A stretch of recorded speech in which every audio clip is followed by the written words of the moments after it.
Coming at you from a couple of stools in El Paso, Texas. What? This is a feminist and a comedian walk into a bar. Roadsode. What's up, guys? This is Jackie Manti, your friendly area feminist. Right now, the area I'm in is the great big state of Texas. Woo. We are on a 2-week road tour. Trip. Just a trip. We took a vacation out to Vegas. We spent Thanksgiving in Vegas. Had a fucking blast. We did. We wore matching velour tracksuits.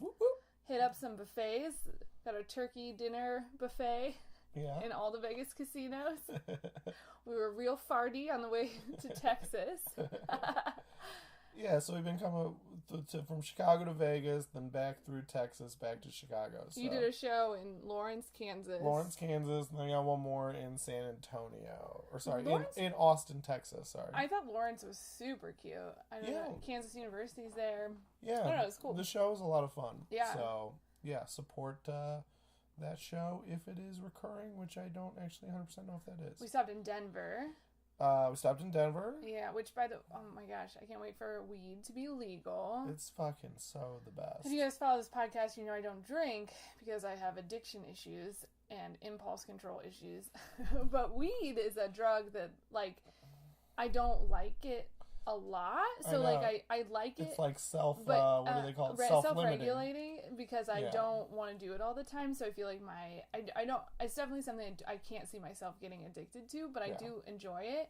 But, you know, we were talking about, like, weed right now is like during Prohibition, you would just go to a guy and be like, "Can I have some alcohol?" Yeah, it's like that. It's just like when you just are like, "Can I have some weed?" And they're like, "Here's some weed." And you're like, "Thanks." Like, yeah, it's literally like, "Here's the alcohol." All right, well, this is either water or will make me blind or something in between. Burning my esophagus. Like, it just felt so good to, like, go into a store and be like, this is how I want to feel. This is how sometimes I feel. Mm-hmm. What is what's the THC percentage? Like, what kind of weed is it? Like, sativa or indica? And, like, you can just kind of talk to someone and it's like, try it. Like the one we got was, like, perfect. You know what I mean? Like, it was like... Real body buzzy. Both of us don't really smoke a lot. So we just got something that was like pretty much most of the weed there, like 75%, I'm going to use a lot of, like, percentages in a row, but like 75% of the weed was like 20 to 25% THC. And we got one that was like 12%. So we could just we just got like a joint of it. Mm-hmm. What was it called again? Grape Crush. And it was like perfect. Mm-hmm. It was like I think it was a 50-50 hybrid, sativa indica. Like I said, low THC, so we didn't get like fucking hammer-stoned.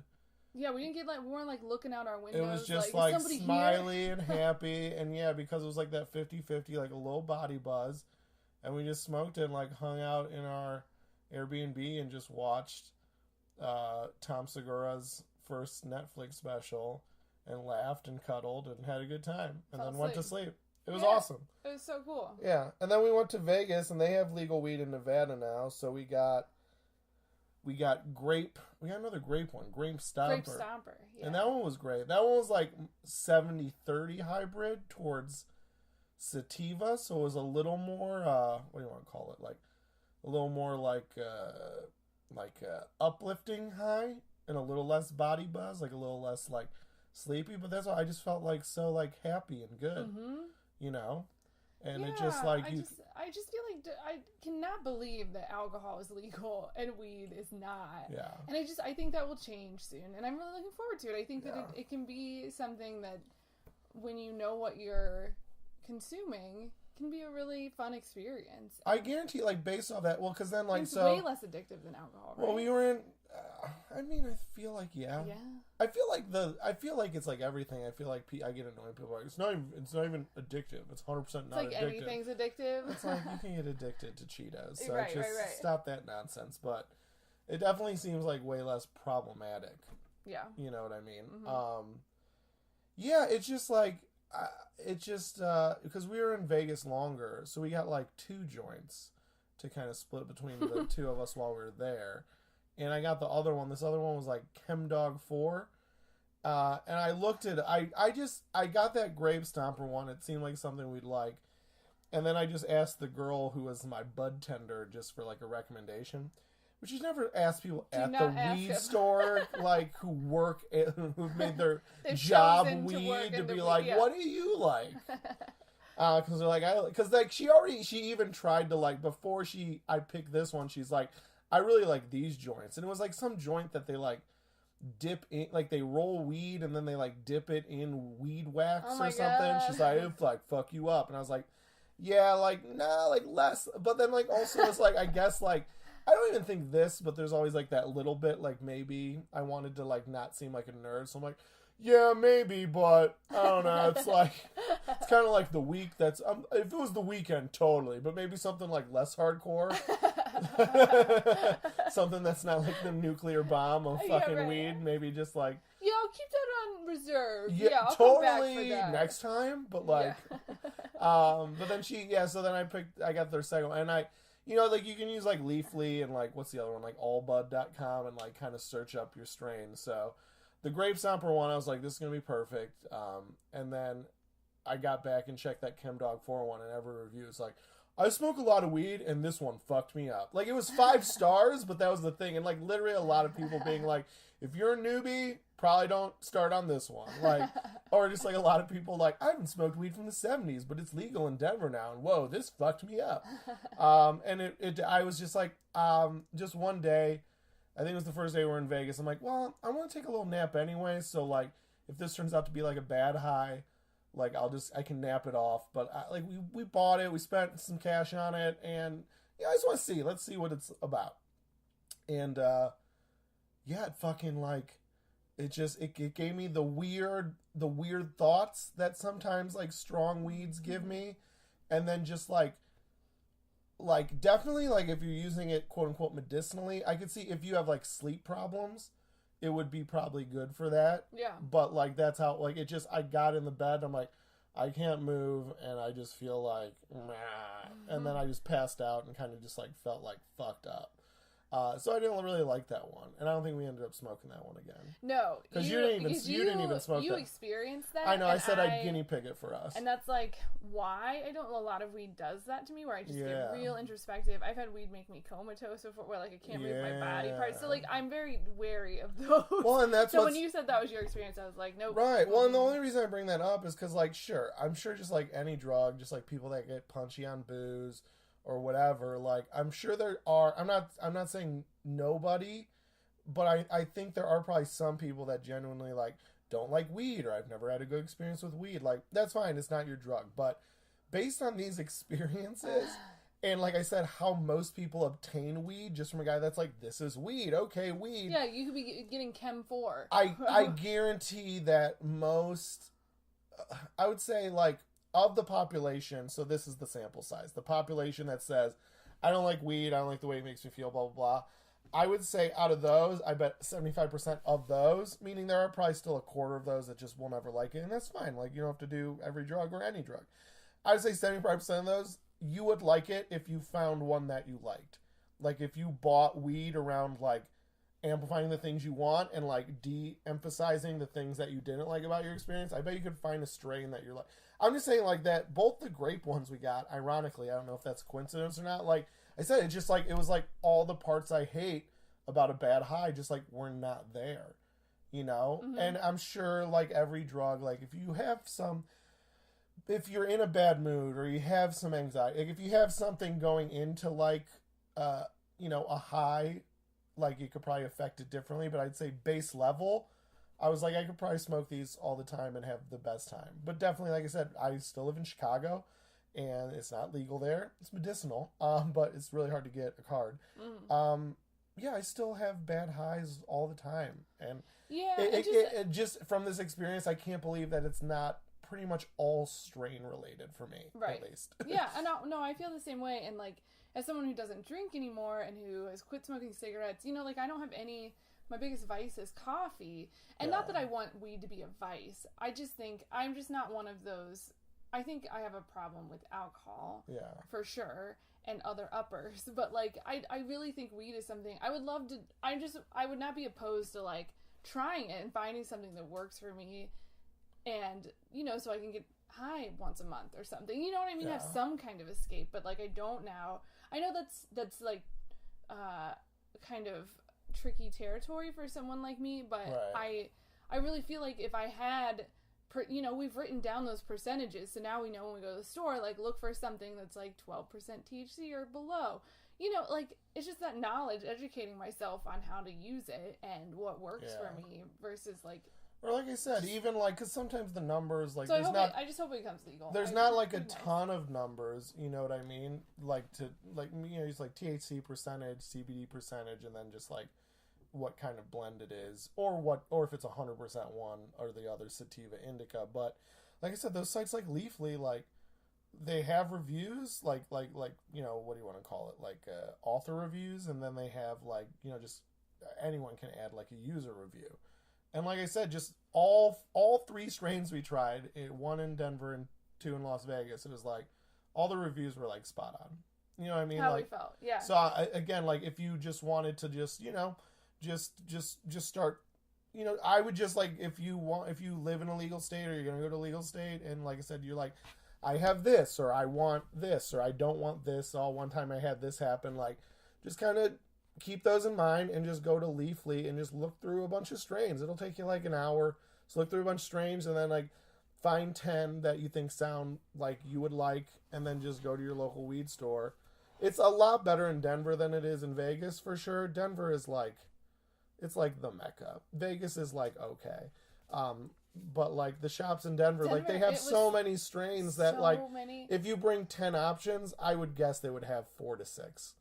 If you went to like a big place, you know what I mean? And so like, just like, do you have any of these? And I'm like, yeah, we have these. These are the prices. Like, everyone is super fucking nice. It was so clean and bright. It was very professional. I mean, very professional. They're very nice. Like, they're obviously potheads. Everyone that works there is like exactly who you think would work there. But they're nice. But it is like very hilarious. But to be fair, that means they're very knowledgeable about the product. Totally. So if there's anyone I want telling me that stuff, it's someone like that. It that. is fun. Like they are like, it's studied and like it all. It's like every hack joke though. But like I said, it works out like it's every hack joke. Like, what do you think's gonna happen when weed's legal? People are just gonna get high and then just like eat Doritos in their bedroom. Oh, the humanity. But it is just funny, like, because it was like hacky but funny that like you could make the hack joke of like, that's probably the best customer service you ever get at the weed store. But it is, because like we just had some guy, what was his name even? It was even like a stonery name.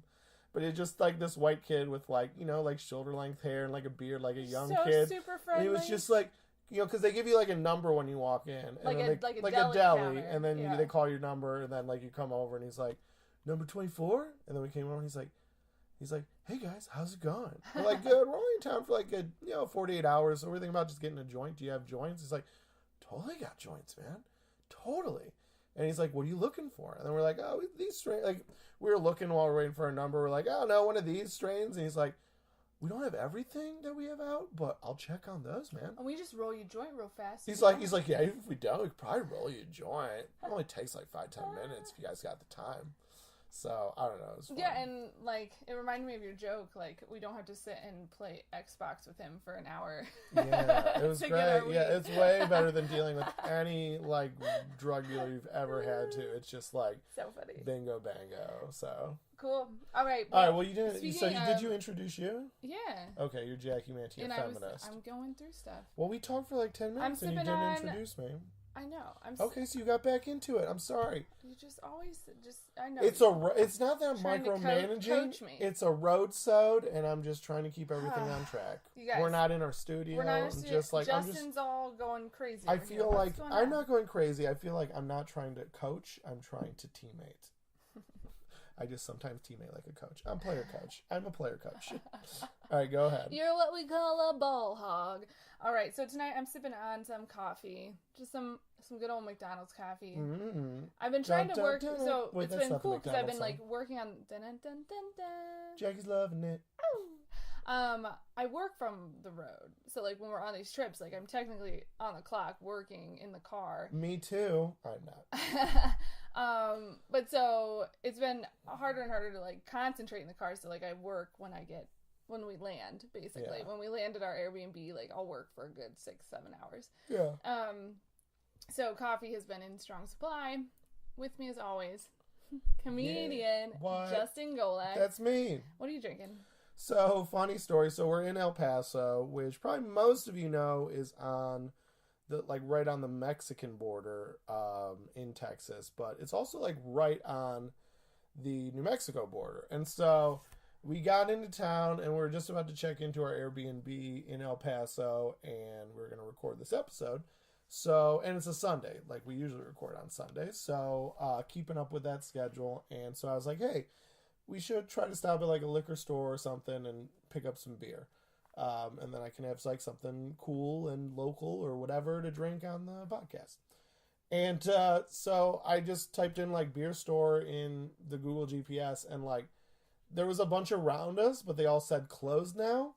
So I was like, oh, fuck, we're in Texas. I was like, you know, like, Christian Catholic states are always weird because I feel like a lot of like, that's why it's like Catholics are not necessarily Christians, and then you have like Baptists. It depends, but there's just a lot of Jesus people that are like love guns and booze, but also Jesus. So I feel like conservative nowadays doesn't always equal like weird like booze laws, but like you never know, and Sunday is a real fucking third rail. So every fucking state has their own booze law. So I just said, like, you never know if a city's dry. You never know. You never, like, that's the only thing about traveling. I mean, I made that joke. Remember, go back to weed just for real quick. Like, you know, we went to the Denver weed store, and I was like, oh, hey, this may seem like a dumb question, but can I buy like a lighter here? And they were like, no. And again, like in true like stoner fashion, like, dude, that's not a dumb question.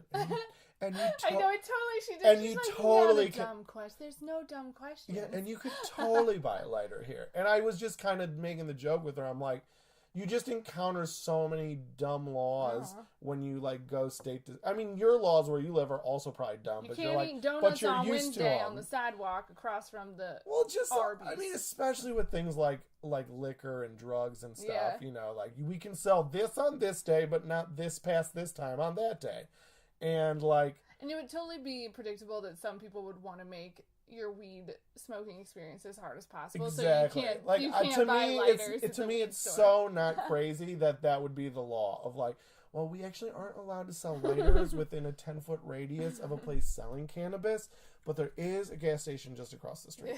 So anyway, while I was Googling liquor stores, I had Jackie like Google like, what are the booze laws in Texas? So apparently they can't sell liquor on Sunday, but restaurants and bars can still sell it to drink, and you can buy beer and wine after noon. So, for some reason, all the liquor stores were closed, and it was only like 7, so I don't think it was because of time. Mm-hmm. Well, and because when I looked on Google Maps, most of them just said closed on Sunday, like all day Sunday, not just that they were closed at that time. But then I found one like 15 minutes away. I was like, all right, this one's like 15 minutes away. A lot of these are closer, but it's open, and it's open till midnight. So let's just go there. So as we're driving there, I noticed we're kind of like coming the same way we went, and we came from the east into Texas. So we came through New Mexico, and I'm driving, and I'm like, I wonder if we're like going back to New Mexico. I wonder if like that's why this one is open. And it was funny, like we pull in to this little plaza where the liquor store was, and it's like in a plaza called like the State Line. And I look on Google Maps, and literally where the pin is for this liquor store is like it's like just across, we didn't. Like you couldn't get any closer to that. It's just across the Texas border in New Mexico. But like it's not like there's no like in real life there's no demarcation. We didn't cross through anything. But like I think physically, lawfully, it was in New Mexico. But I'm talking like. We probably, like, the parking lot's probably half in Texas and half in New Mexico. Like, that's how on the border it is. According to the map, at least. As long as we didn't have to go to Mexico. We did not have to go to Juarez to get booze. But we did to get this cocaine that we're sharing now. Radio gag. JK. This is like the first time we haven't been on video in a while. I know. We could do like old timey radio gags. Like Foley effects. Yeah. Foley. So no, we did not buy cocaine. Just start sniffling real hard. We did not buy cocaine in Mexico. No, we did not. Allegedly. So anyways, long story short, I thought it was kind of like a funny booze story. But I got, even though we're in Texas, my local was New Mexico, because I think that's technically where we were, even if just by a few feet. So I got, I want to get some, they had like a make your own 6-pack thing, so I got a couple different things, and I decided I'll drink this one during the podcast. Marble is the brand name. It's a wildflower wheat. It's ale brewed with wildflower honey. And it says what's that word, Jackie? English major? Where? Punctiliously? Right at the bottom there below wheat. Yeah. Punctiliously? What does that mean? I don't know what that means. I don't know. It says punctiliously brewed in ABQNM USA. So it's from the home of Walter White, Albuquerque, New Mexico. So let's try a sip of it, right?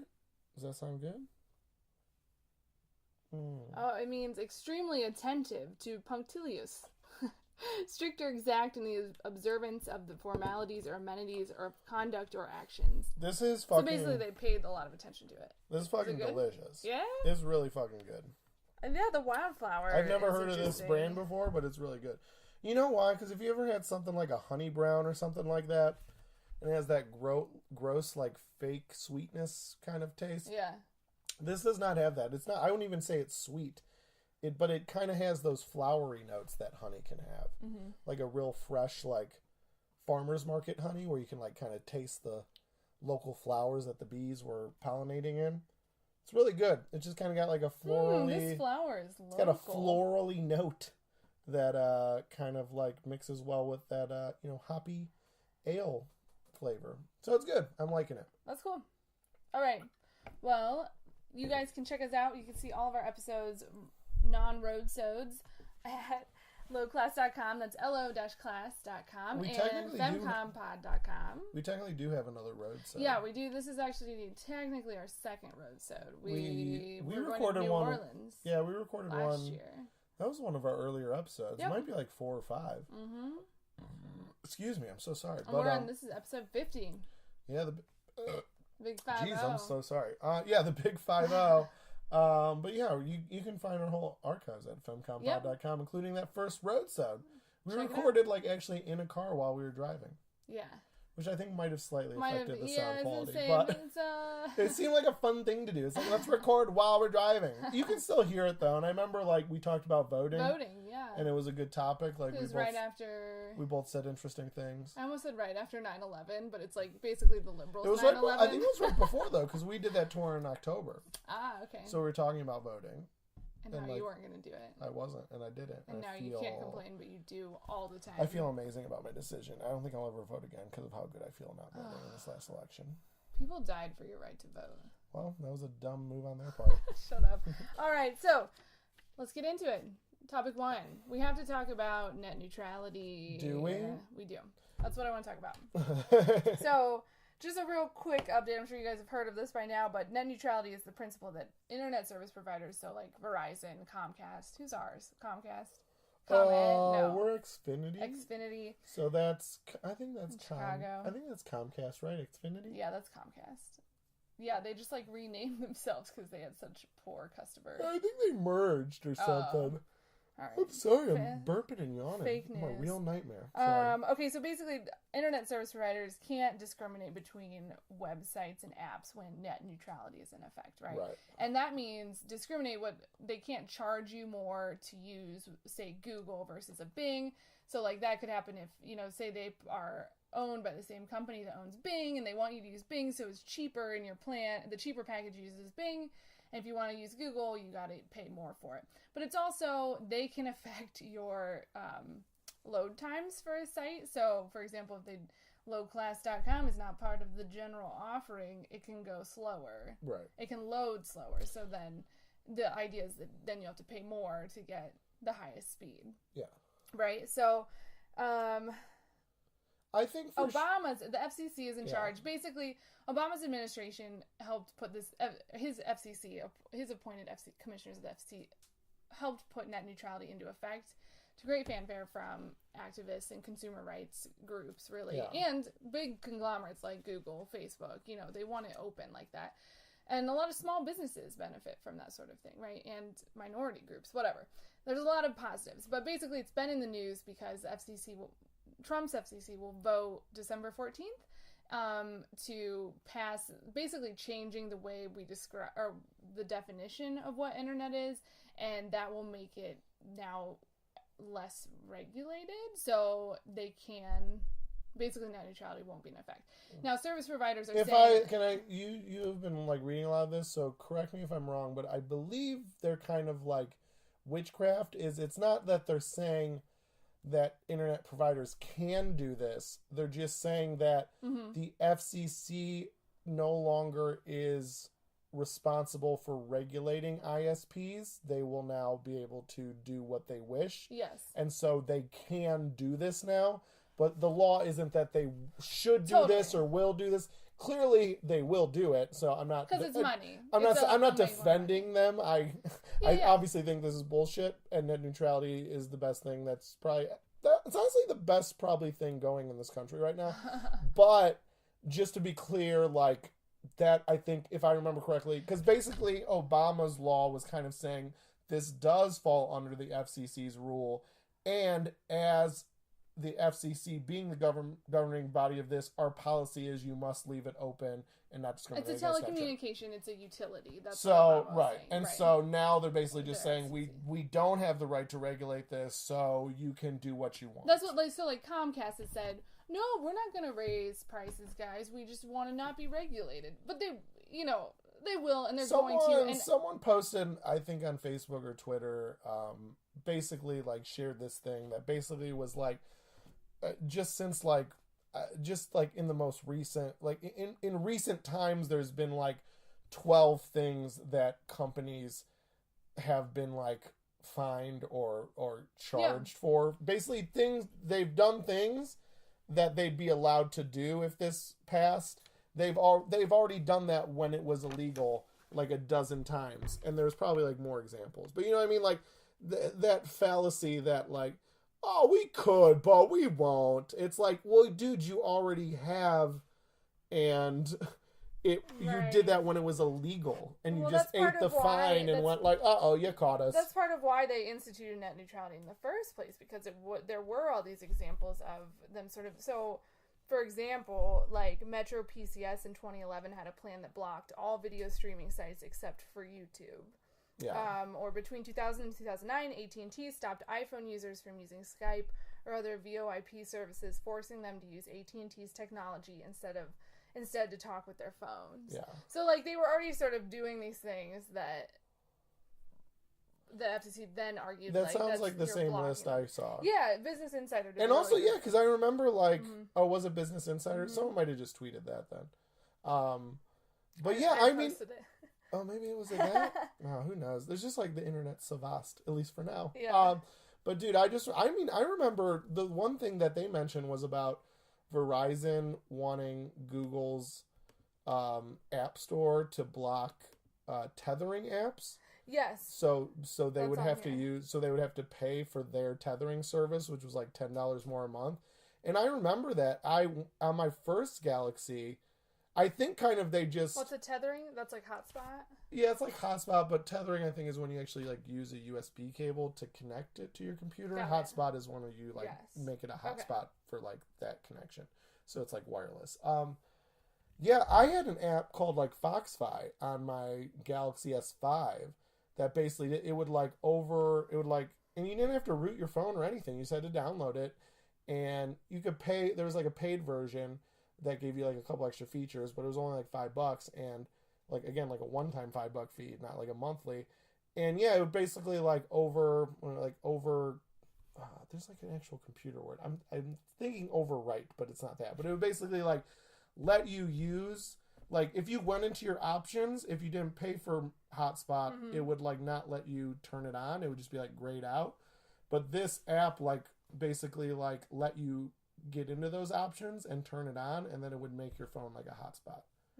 So I think these are like, and probably Verizon was like, well, we don't want that. And I notice now, but again, there's nothing like illegal about it. Like, it's using what your phone can do, which is accept an internet signal, and it lets you kind of disperse it the way you want because it's yours. You pay for it. And like, yeah, I just noticed now I got a Samsung Galaxy S7, and now I tried to download that app, and it said it didn't work with my version of the phone, and I was like, oh, tomfoolery. But I noticed that now I can just turn on hotspot. Like, I don't have to pay extra for a hotspot now. I can just use my phones. And I'm guessing that Verizon was just kind of like, you know, can't beat them, join them. Like, we won't charge you, but we'd rather you'd be using ours than someone like making money off an app, basically using our thing.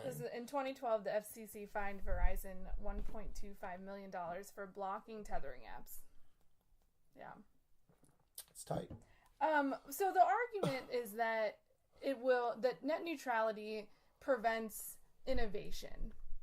That's what the Republicans are saying. And that's what they're kind of arguing for. I just, like, to me, I think it's the opposite. All the innovative apps, clearly the opposite. Yeah. Here's the thing I'll say, and I know we have to stretch this into a 10-minute conversation, and I got plenty of it in me, but let me just, like, state this out.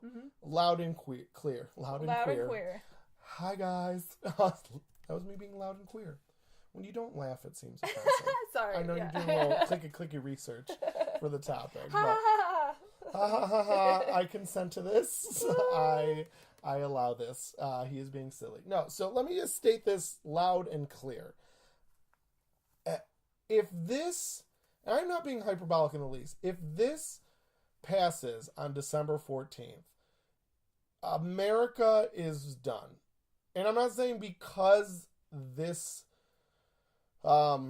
policy is so damning that it will ruin this country, but I'm saying if this passes, it is a signal that the government does not work for you even slightly. And I would say if this passes, it's a sign that you either need to accept your new overlords, which is the federal government and their corporate sponsors.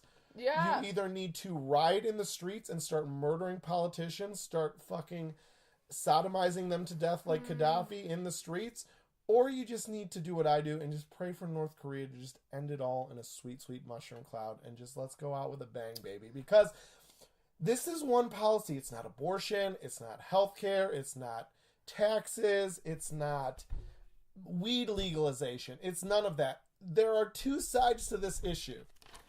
And the only people on the side of getting rid of net neutrality are 24 people, and those are the 24 people that are executives at major telecommunications companies. Yeah. If you're not an executive at a telecommunication company, there is no reason to support this bill. So the idea that a group of federal officials, unelected, may I fucking remind you, if they can pass this, I mean, it's way more of a slap in the face to democracy than not passing background check laws after polls say 90% of people are in favor of them. And polls have reported that Republicans and Democrats alike, vast majority, want net neutrality. They see the benefit in net neutrality, do not want this new plan passed. But they don't fucking care. Most, Republicans in Congress...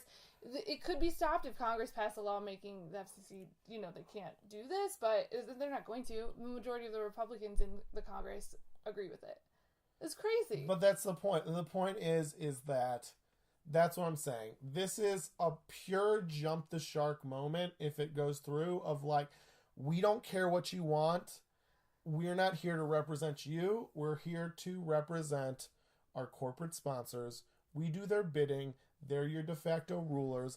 America is now just like an NFL stadium. It's America brought to you by AT&T. I like the idea of like renaming the White House something. Like, you know how, Sears Tower is now? Willis Tower? Yeah, or like they rename the stadiums. If this passes on December 14th, you're not living in America. You're living into AT&T. Comcast Presents America.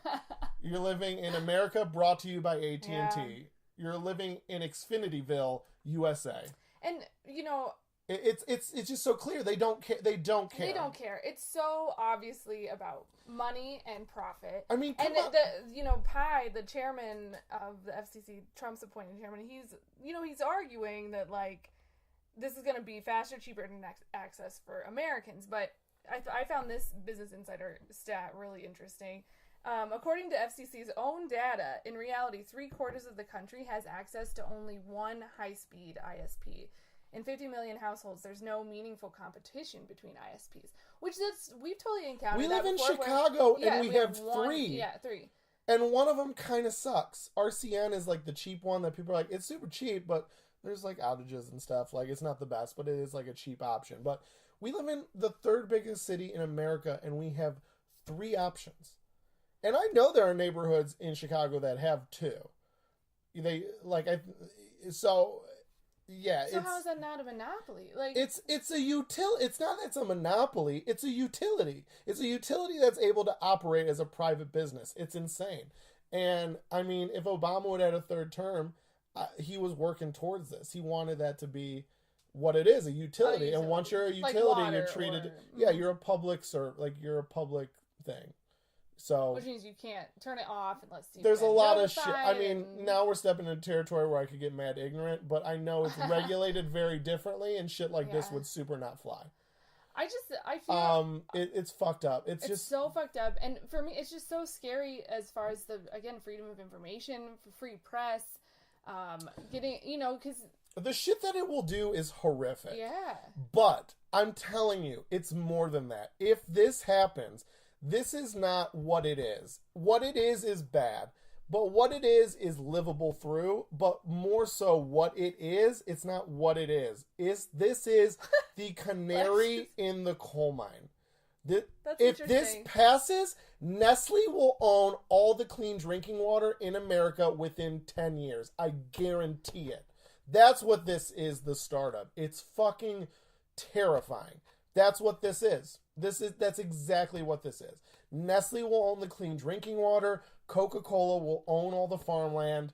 McDonald's will own all the real estate. Like, that's where we're fucking heading. That will be happening in the next 1 to 2 decades. If this is this civilization will crumble, and there will be some new civilization. I don't know, maybe like South Africa, maybe Australia, somewhere not around here anymore, because this will be a wasteland. This will be an apocalyptic, burned down wasteland. But wherever the new civilization is in 200 years, history books will, if this passes, will pin the downfall of this country on that moment. Guaranteed. Why? Because it symbolizes that we can be bought? Our government can be bought? Yes. It symbolizes that, and we already knew that, but it's different when it's like, hey, if I buy you a couple ads, will you fucking, just shit that's fucking fucked up, but we deal with it, right? It's like, I'm paying fucking this extra tax, or I have to get this fucking thing, or there's this regulation, or like, we've all seen the bullshit, and we roll with it, because America's kind of tight, right? And government's never gonna not be corrupt when money helps you win elections. Like, so there's just a certain amount of bullshit we wade in and tolerate. But this is a level, like I said, of literally it affects every single person. Republican, Democrat, white, black, fat, skinny. It affects you all the same way. Yeah. Rich, poor. It affects the people with podcasts like me and you, and it affects Netflix and Amazon, the biggest companies in this country. It affects all of us negatively. And then there's like there's like a dozen companies nationwide, a dozen companies that it helps tremendously, and they're going to be able to get it when the whole country is against it, when it benefits the whole country negatively. They're going to be able to get it. That's terrible. That's literally the government saying, we don't work in your best interest at all anymore. Yeah. And that's my point. When Nestle comes and says, here's $1 billion, all this water's ours now, and we'll just kick you back, 10% of our, yearly earnings. If this happens, there's no way that the government won't go like, sounds good. Mm-hmm. Sounds good to us. Yeah. Just invite us into your bunker when the fucking bloodshed starts. This is fucked up shit. It's fucked like, up, and yeah, like I'm telling you, this is torches in the street shit, and I'm ready to start fucking murdering people. That's what this is, dude. This is an attack on democracy. This is an attack. This is an attack on your fucking Netflix, you fucking goon. Right. This is an act of aggression. And I totally agree with you in the sense that it just so flies in the face. And I feel like they're not even trying to hide it that much. Like, they've made sort of like these half-ass excuses, and they won't give up something about like fraudulent comments that on the I saw that. Did you learn about that? Yeah, that they didn't like net neutrality, but they were fraudulent, basically, and that's what they're operating on. But it's just lies. Basically, they want. When Chairman Pai announced this in May, he first rolled it out in a closed-door meeting with industry people. Like, this is not about the people. And it's so alarming to me that something like the internet has... it already has done this, but, like, has so much power to eventually help bridge those gaps in disparity that we all have been talking about, of, like, economic disparity, educational, like, how do you get money? You get educated, get a good job, innovate. All of those things, education, innovation, opportunity, are taken away when it's based on how you access all of this information now. It's just crazy to me that you can foresee on both sides, either side, Republican or Democrat, the social good and just equality that can happen from having just equal access to the internet. That is just not even... But it's fucked up because of that. It's fucked up because it's intake and outtake. It's limiting what you can intake as a user. Yeah. And as a provider, is limiting what you can output. Like, if you're a small video streaming service, now Netflix could just give Comcast a big bag of money and just be like, anything that, there's this new lowclass.com. They got, like, a few thousand users. And we notice in the Chicago area, like, our streams are down, like, and it's going to be something mini. Our streams are down, like, we have 5 less streams a month. So here's $1 billion, shut them down. It's worth it in the long run. Yeah. You know what I mean? Like, and they can, so it's limiting output and input. It's fucked up. Because not only is internet so used that it should be a utility, but we brought this up when we talked about Twitter and, like, should you be able to block people if you're the president? And should Twitter be able to take users, accounts away from them? It's more so that the internet is becoming public square. And to me, it's becoming that so rapidly and so obviously that it should be regulated as such. To me, this is equivalent to giving a private corporation, like, power over public lands and then deciding who can protest. Like, when you want, like, to put in a permit to have, like, a protest, instead of giving it to the state government, now you give it to the head of Disney and go, can I protest on this corner? And then they decide. That's basically what you're doing. You're saying, like, okay, here... Because ISPs are gatekeepers to the internet, basically. But they are, but it's more important that now, in 2017, the internet is speech. Yeah. Like, no one really... Like, people protest, but you also, like, hashtag protest. And sure, there's a lot of arguments whether it's even effective, and, like, that's a different topic. But the point is like, there is a lot of speech happening. And because it's like a newborn form of communication, some of it is gross, and some of it's weird, and some of it's maybe too easy, and now people that used to just be at home and not heard from are heard from in YouTube comment sections. And that's why they're so gross, because these people we used to not have to hear from. But either way, the point is, it is clearly... That's a hit we take for all of exactly. It's clearly...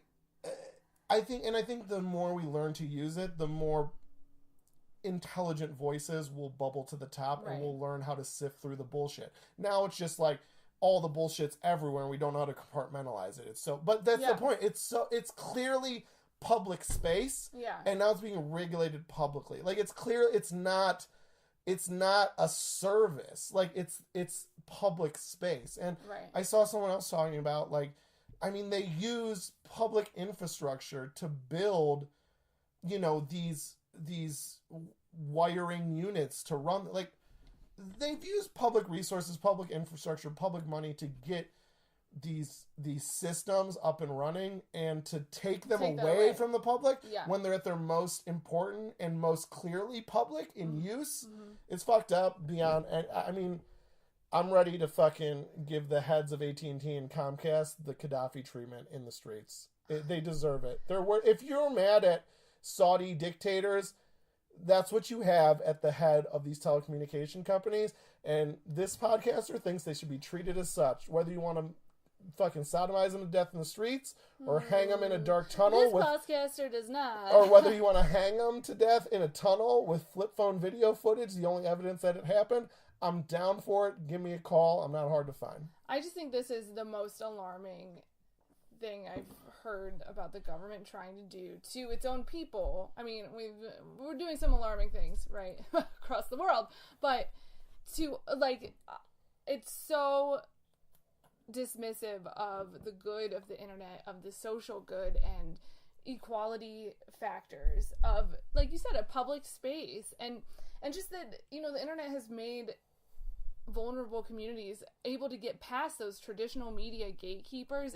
I know I bitch about Facebook all the time, but it has provided a platform for social movements that have been very important, and that, you know, providing a place to find the people who are experiencing the same sort of injustices you are, and you can gather together. Like, open internet is not micromanagement. That's the argument I keep hearing. It's like, Trump is saying government's not going to micromanage the internet anymore. That's exactly what you're doing by instituting this new plan, because you're saying there's nothing more micromanaging than saying, here are the five major ISPs that you But also, how is that not, I mean, you would be living in North Korea and China, more so China, because North Korea is just straight fucked up. But China, you'd be living in a China. But you know what's funny is at least China's internet is firewalled by their government. So there's just something that's like, that's fucked up, but it's fucked up in a way that's traditional enough that maybe we can deal with it in the future. But no, the government's letting the corporations do it. In America, that's what's happening. Yeah. And that's my mean. Right. You've gone from what could be called like a socialist semi-dictatorship in China, which is gross in its own way, or a communist kind of dictatorship, which is gross in its own way. But you'd be going to like a corporate oligarchy. Like this year, that would happen. Like literally, because the internet is the new public space and is rapidly becoming more and more important in that way, you would be giving private, I would say, if this is happening in 2016, by 2020, the next presidential election, you would be more than ever in the history of elections, and I think this is already kind of the case, but it would be totally the case, you'll be voting for the mascot of the United States of America, because your leader will be the head of major telecommunication companies and the head of major media companies like Disney, who have the money to pay off these people to coerce them into deciding what you do and do not get to see. Right. And there's just so many. That's the level we're at. It's fucked up. This is crazy. I mean, I don't know. What do you think is going to happen if it passes? Because, you know, people are saying you can tell your congressman not to do it, but basically, like, it's gonna pass, and you gotta hold on until 2020. It's literally that level. It's literally you have to murder your congressman. Oh my God, Justin! Or if you don't want to, you have to vote third party. You cannot promote murder. You have to vote third party. Like you have to get that extreme because these fucking goons are getting together on this fucking shit. There's no red and blue. That's the shit they use to confuse you. But I will say this is the last thing I'll say. Well, that's not true, though. Because it's not true. It's true on what they want to do with your pussy. Some people want you to be able to do what you want. Some people want that, you know, like that shit. But this shit they're together on. What? How so? Why do you think that? I mean, the Obama Democrats are the ones who instituted net neutrality in the first place. What do you mean? But not anymore. But like I'm saying, where's the like you said, where's the Democratic push? I'm saying, like, if your congressman cared about you, I don't give a fuck about, like, that's how big this is. I don't give a fuck about numbers. I don't want to hear, like, well, they got the votes. This is fucking, if you care about your country at all, Democrat or Republican. That's why I'm saying Democrats don't care, because it seems like this shit's going to happen. So my point, this is fucking Jimmy Stewart time. This is fucking, you should go down the FCC offices and start breaking things. And you know, you should be like, it's just that fucking what was it, fucking Charleston, or what was that, when was the time that all those black congressmen went and sat in someone's office or something? Do you remember that? Yeah. What goofy nonsense was that over? It was definitely over goofy nonsense, right? Was it over like 100 people getting together and singing racist songs? Like that's the end of civilization. I think it was just about Trump. Like right? they weren't mocked incessantly for how goofy that was. I just love how it's like, we have a problem with Nazis. Really? Because 100 of them got together and the whole country mocked them incessantly for how impotent their fucking cause is. I don't think that's a problem. Yeah, what was it, just because he was elected? Why did they sit? Why was it? Gun control? No, because it was like... It wasn't even... No, it wasn't gun control, because that would be a decently real issue. They did a sit-in for gun control, Justin. Ooh, we're sitting in an office. We're not leaving this office. We represent you. You fucking dirtbag. I'm just saying, my point is, it doesn't matter. If you're going to sit in an office over some goofy news event to try to get #VoteMeIn going, then you should be like handcuffing yourself to the doors of the SEC and being like, you're going to have to slit my throat to get into the office to do this vote. Like, that's what you should be doing. Or fuck you, you're not a congressman, you're a fucking patsy in the corporate takeover of the United States of America. Straight up, that's all you are. I don't want to... This is so big. Even something like gun control. Fuck it. I don't really care enough about that. To me, those are still issues. It was gun control. Who cares? That's still a goofy issue. That's still a goofy issue with 10 tenants. Do I fall on the side that I think it's crazy that someone that hit his wife like 25 times on record can fucking go buy a machine gun with just a state ID and $100? Yeah, I think that's fucking goofy. But it's still... Even these mass shootings that are horrific, they're not ruining the fabric of the nation. And they're willing to like, oh, I sat in my office and I will sit here for as long as it takes or the next 12 hours, whichever comes first. But I'm saying, like, this is the end of democracy as we know it.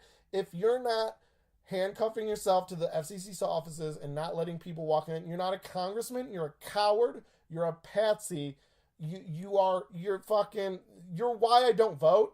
Because this is the time that you should be doing crazy, get into history book shit. And you're just like, I don't know if we have the votes. Fuck you, you fucking coward. Fuck you. Fuck you. Fuck you. Yeah, fuck you all, you fucking patsies. I just would like to conclude with, I do not promote the murder of congressmen. I do like locking yourself up to the... I'll do that fucking shit that the fucking... To the AT&T White House and... I'll do that thing that the neo-Nazis do, right? That's how they always get away with it. What? They always go like, look, I'm not saying... Look, we're non-violent. I'm just saying if Jews died and someone killed them, it would not be the worst thing. Oh and that's God. how they end up not going to jail. They're scumbags, for sure. The scummiest of bags of scum. But I'll use those techniques since it works.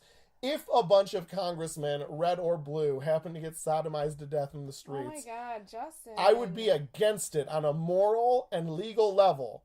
But I would probably be happy about it. But I'm not saying you should do it. But if it happened to happen, cheers. That's so fucked up. We'll go get beers afterwards. You're so fucked up. But I do think, beyond just the death of democracy, it doesn't make sense from a capitalist standpoint either. Because I feel like that's always the argument against, like, well, when they want to deregulate things, it's that we're helping capitalism. Don't you believe in capitalism? It's like, yes. And that's why I think the open internet, net neutrality, is beneficial to capitalists. Think of all the small businesses that have been able to thrive, entrepreneurs, me, a freelance writer. Like, I'm able to do this because I have high-speed internet that I can work from home and access all the whatever site a client sends me to work from. I know I can hit it at the same speed they can because I have open internet. Like, it's amazing the amount of things that, like, I think Republicans are trying to change that actually help a lot of small business owners, like having healthcare, having an open marketplace of healthcare where I can get my own healthcare and work for myself. You know, I'm not it's different because I don't have employees, but still, like, that has made it possible. So has net neutrality, has made my current job and living situation and freedom possible. And that's my way to earn money. That is my capitalism. It is not capitalism when you make it easier for 12 corporations to earn money instead of everyone else. Yeah, they might make more jobs, but we were making more jobs on our own. with you've essentially given Time Warner the deed to all the roads and highways in America and allowed them to charge tolls on it. That's the level of like, here's a public resource given to a private company, and you do what you want to it to whatever profits you can make. It's fucked up. Are you hoping, like, I know... But my point is, what were we supposed to do in 1945? Just say, we don't have the votes to get rid of Hitler. He keeps winning elections. Or do you go in there and you force him into a bunker and make him take that cyanide tablet? That's the level we're at. Your violence is not effective, okay? Like, it's not effective. Well, is voting effective? How'd voting go? I'm saying Trump voters, too. All you voters, how'd that work out for you? Now you're going to be paying your $10 a month for Netflix plus the $30 a month fucking bribe that you essentially got to give Comcast to get to that Netflix. I'm not talking about... How does voting feel? I'm not fucking start talking slitting about throats, voting, baby. No, do not start slitting throats. Allegedly. Oh. I just don't... I know you're kidding, but that's so... People are doing that, and, like, it's... I just cannot stand behind you and, like, fucking laugh. Not human beings. Don't go to Vegas and shoot a bunch of people at a concert. Those are just nice people trying to enjoy shitty music. Politicians are human beings, Justin. That's fucked up. Yes, they're demons. They're fucking demons. That's a fucked feasting up off narrative the flesh that you're telling yourself. That's fucked not up. fucked up. That's how... Ugh, whatever. I'm just saying... What I'm saying is that in 2016, a federal appeals court said net neutrality is what we have to do. They had open internet protections. I don't know if we can sue, if we can fucking go to court over this. Something beyond, or is there something that the people can do? I don't know. Again, it's just like something in our political system that we have no control over. Like, Hillary Clinton won the popular vote. Doesn't fucking matter. Electoral college. But that's actually the law, though. Hold on, but still, like that's different. That's been the law for 200 years. I don't understand how you can just be asking people to sodomize human beings, but then you're like, no, but that's different. I'm saying if that wasn't the law, and then like some unelected board of something made it the law. Like, my point was, if the law was, we go to the electoral college unless the popular vote is more, then the popular vote wins. If that was the law, and then, like, a week before the election, some unelected body went, no, now we're going to do just electoral college and popular doesn't matter. If it happened like that, I would say, yes, bring those people into the street, sodomize them to death. Oh my God. That's the difference. Stop saying that.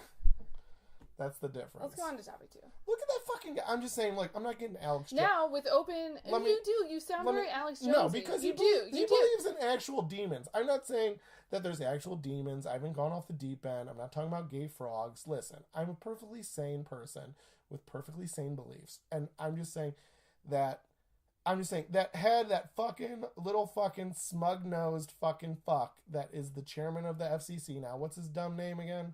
Pie. P-A-I. I don't know. Maybe it's pay. Who gives a shit? It's fucking... I'm just saying, like, if you're willing to use a position of power to sell a whole public infrastructure to a private company to let them do whatever they want with, and you can just go to work and do that, that's demonic, because that's pure... that's a soulless endeavor. And to me, that's what I think I'm not a religious person. I'm also not a fucking schizophrenic. I'm not Alex Jones. I don't believe in demons. I don't believe in hell. I don't believe in the devil. But there, in the real world, there are manifestations of those ethereal things. And to me, that's a soulless endeavor. You're selling out not your coworker, not one state, not one political party. You're selling out a whole country built upon a great, although many times flawed in practice, idea. You're selling that out for, I'm assuming, some type of money or status or the promise of a job after you quit the FCC, whatever. It's a soulless endeavor. It takes no soul. Forget ethics or morals. No soul. It's robotic. And that's what I think it's demonic. It's demonic in that way. I'm not saying he's like an actual demon. I'm not going crazy. But to me, that's demonic. And I don't know how you vote that out. I don't know how you protest that away. I don't know what kind of letter writing campaign you do to get rid of demons. And I'm sorry if I sound like a psychopath demanding sodomization and slitting of throats and blood to be shed. But I don't know. That's where I'm at psychologically. And it's not a psychological breaking point like I'm crazy, but it's like a psychological breaking point of like, I don't know how you be nice to forces that are soulless. How do you look into that person's eye? To me, it's like the equivalent of begging for your life in the backseat of a car when a fucking serial killer has picked you up. Like, they're beyond reason. They have one thing on their soulless mind, and it's to satiate this desire to kill you. You're not going to be like, I have 2 kids. They're like, oh, I didn't know you have kids. I'm sorry. That's my point. You're not going to go to this pie fucker and be like, dude, this is pretty fucked up. And he's like, you know what? You're right. This is fucked up. If he's even entertaining this, he's not on that level. You know what I mean? He's a social fucking sociopath. He's fucking Mindhunter, but just on this political level. That's what I've always said. They always say that fucking politics is just Hollywood for ugly people. It's not. Politics at this level is just, it's not Hollywood for ugly people. It's basically, it's for serial killers that don't have the stones to stomach actually skinning a girl alive in their basement. That's what it is. It's like, you know, I don't really have the stones to like to you know, slice up a girl into pieces and bury her in my backyard, but I could probably take away a public infrastructure from a whole country of people, and that would kind of like satiate my need, and then I'll read news stories about it and jerk off because I'm a sick fuck too. I'm just a sick fuck in a different, non-viscerally violent way, but in a way that's equally as violent. And I don't know the kind of letter writing campaign or Business Insider article push that's going to get rid of something like that. So that's why I speak like I speak. I just don't know how you conquer that. Yeah, well, I don't think it's through murder. All right, let's go to topic 2. Not like murder, but I'm saying like you take a... Yes, you said murder, like you take Justin. a cross and you turn it into a knife and then you put it through his throat. Like a religious ceremony. Oh my God. I'm kidding! Come on, can't we still have fun on this podcast? In our new world order, you're going to be first in jail. Good, I don't want to make Well, it no, maybe through not, this. though, because our Like I said, our site won't be available. It won't be available. No. That's the new... But tell me that's why it's scary. That's the new gulag. Banning you from Twitter is the new gulag. What's right? gulag? What do you mean? You know, like that's Russian, right? The prisons where they just like throw you in prison and you're like gone. Like, you know, like like if you're a political prisoner. Okay. You know, they put you in the gulag. I think it's a big difference being thrown into a prison versus... It is, dude. Don't fucking prison shame me or whatever. I'm sure there's some term for it. So like, you're an ableist. You're a prisonist. But I'm saying, I'm saying that same way a Russian government would be like, you're speaking against the government. You're in this prison and you're never heard from again. It's the same way, like you said. Now they can be like, after December 14th, they could essentially say, like, this podcast is talking bad about net neutrality, or or the ending of net neutrality. Or not even Let's cut the traffic down to it. About Comcast. They're saying negative reviews about Comcast. Do you think you can read these Business Insider articles that you're pulling up at a whim in a second? Do you think you'll be able to do that in January? You might be able to, but you might not be able to, and it would be nothing you could do to stop it. That's what I'm saying. That's the whole point. Is it's like they can throw ideas and people and organizations in the digital gulag, and to me, like, we're so digital now that's not nothing. That's not fucking nothing. Right. So, all right. Are we still friends? Yeah, I mean this podcast is still fun, right? I just you just take it to this level that I think is so intense, and especially, I mean, I know you're kidding, but like, I don't know. There's just something about the rhetoric that's going around now, and like how, like, the guy who believes that Pizzagate was a pedophile. You know what? Or not Pizzagate, but Pizzagate. But my point is like okay, people believe these things, and like. But this one isn't fake. My point. I know it's not fake, Justin, but I don't think heightening the language to saying let's slit their throats is productive at all. If you're slitting the white throats, no. I think education is important. We should talk about why dude, do we want that's what I'm saying, dude. You're not helping that by saying let's go slit their throats. Dude, I'm a doughy comedian. Do you think I want this world to turn into a war zone? No, I'll be the first to die. I'm saying I would love peace. I would love education. Like, I do think peace and education and understanding are the foundations of the best kind of society. But I'm just saying, when we've let it crumble to the point that these are the people making decisions of this level, people that are soulless individuals just giving public resources to private companies, have we gone past the point of education and understanding? I don't know. I hope not. My point is, I hope... You cannot suggest violence and think that you're only going to kill the demons, Justin. There will be other people who get hurt through that. So stop. Just don't fucking encourage... I know you're not joking, though. Like, the way that you're talking about this, like, it's not all a joke. I know. America needs an ISIS. But like a oh my god. But like a good ISIS. Good ISIS. Oh. Hashtag good ISIS. Jesus Christ, Justin. Like the right ISIS. We're going to get kicked out of our Airbnb because they're going to hear you and they're just going to be like, they need to go right now. They need to go. No, but they're going to go to FemComPod.com and start listening to old episodes and be like, who are these monsters? They're going to be like, but wait, honey, I think he said good ISIS. I'm sure it's fine. Come back to bed, Bob. He said ISIS. He said good ISIS. Stop. You make a big deal about everything. You know it's hard to hear through the casita walls. Come on to bed. Let's move on to topic 2. That's your topic. Speaking of casitas. Casitas. Coco. Oh, it's a Coco. It's a Coco. So fucking this one I feel like I can maybe get less heated about, but who knows? So Coco. Kill all the talking snowmen. No. Fucking no, good. Just tell your fucking topic, Justin.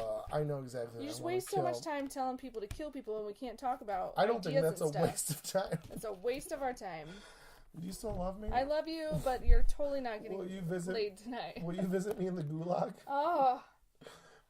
You would never make it to the gulag. You'd be killed before then. Or like tortured with like press your nipples up against the glass? No room for visitors. You'd be in solitary. Okay.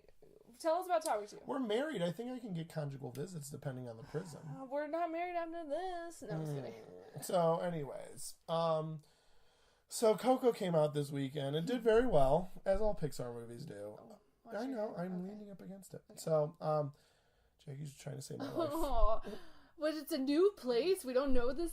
There's basically like a bookshelf that we're recording right next to, and Justin's head was eerily close to the pointy edge. And I was like, he's going to hit his head. See, you still love me. Blood in the streets. That's what this whole podcast is about. I act like a psycho, you get upset, but then you can tell there's still love here. Tell us about Coco. She still cares about my head, even though I promote sodomy. Although there's a maniac in there.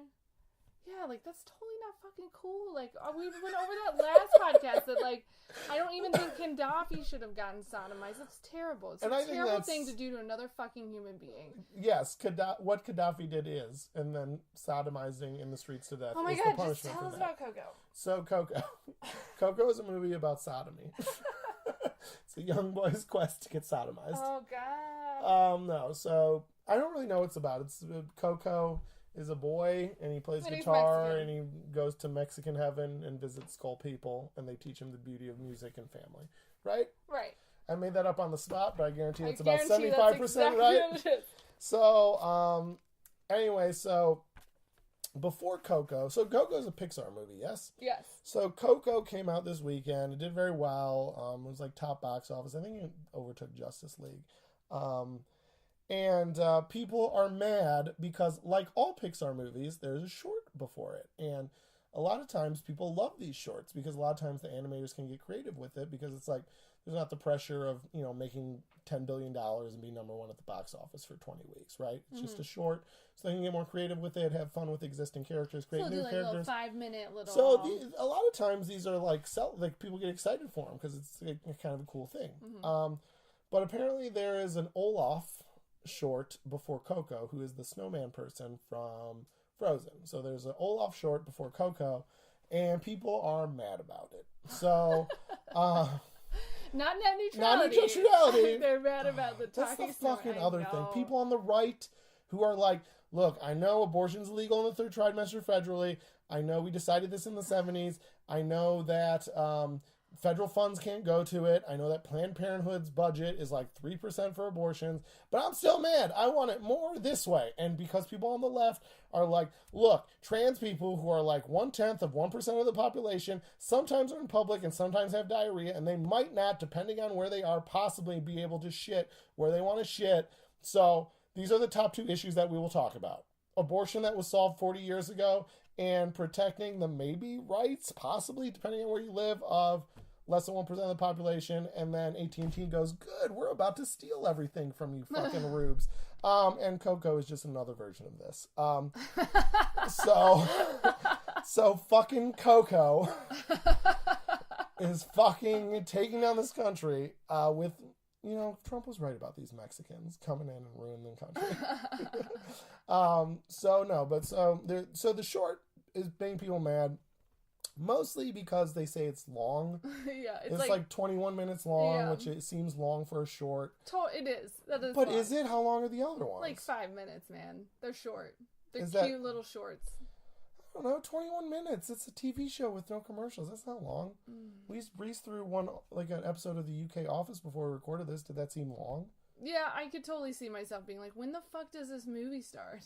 But to me, anyways, we'll get into all those things. So anyways, and then also some people, because this has to get to the ultimate level of stupidness, are saying like, of course you got to put this fucking, Lily White snow person movie before the Mexican movie. Because Mexicans can't carry we themselves. Mexicans finally got our own movie, and you got to put this shit before. Just let Mexicans have Coco. And it's like, it's all fucking dumb, but what is your opinion on it? Oh, so my opinion, yeah, okay. I think these shorts are awesome because it's like you said, as an artist, that's your moment to like do something not where you just have a cartoon voice for a fucking snowman that you have to draw over and over and over again, right? Like, you're allowed to try new things, and that's cool, that's exciting, and just from like spreading art to a younger generation, like, that's fucking cool that there's an opportunity to show beyond just the movie. Like, here's some more experimental stuff, kids. Like, I can see like 10 years from now these kids being like, these shorts were like my favorite part and made me want to be an animator, blah blah blah. Anyway, 21 minutes is a long fucking time. I totally get it. But also, who cares? The adults? The kids don't care. They just want to watch cartoons. They don't care. Just like... I'm so sorry. Excuse me, but like we talked about that, before the podcast. Like, these are adults. Like, if I was a kid and they were like, all right, so there's an hour and a half cartoon, I'd be like, tight. And they'd be like, but just so you know, before it is 21 more minutes of cartoon. A character that is beloved. I'd be like, I would watch fucking cartoons 8 hours a day if my parents let me. So, yeah, I'm fucking fine with that. And I get popcorn? The only people that are mad about this is parents who don't want to spend 2 hours with their kids. Because most parents don't. They're like, this was supposed to be 90 minutes, and I was supposed to be back home with my bottle of white wine. You promised me. And then we're like, oh, we're just trying to give you more entertainment. No! 2 hours is too long. I regret every decision I've made with this child, including having it. And now you made me sit with it for 2 hours? Fuck that. Put the fucking Mexican on the screen, and let's get on with it.